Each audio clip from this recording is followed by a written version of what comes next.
কৈলাসহর পুর পরিষদের অন্তর্গত দুর্গাপুর এলাকায় চুরিকাণ্ড সংঘটিত হয়েছে গতকাল গভীর রাতে।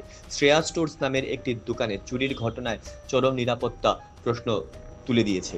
দোকানটি অবস্থিত ছিল এক পুলিশ কর্মীর বাড়ির মধ্যে, যা আরও বিস্ময়ের।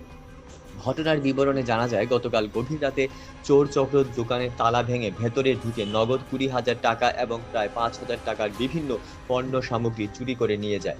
দোকান মালিক সুশান্ত মালাকার সকালে দোকানে এসে এই চিত্র দেখে হতবাক হয়ে পড়েন এবং সঙ্গে সঙ্গে কৈলাসহর থানায় অভিযোগ জানান।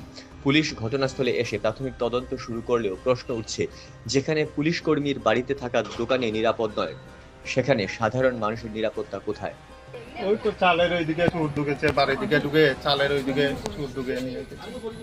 আমার এখানে ছিল ফ্লেগের বান্ডিল ছিল, ফ্লেগের বান্ডিল আর বিড়ির বান্ডিল ছিল, আর নগদ 20,000 টাকা ছিল এয়ারটেল পেমেন্ট ব্যাংকে।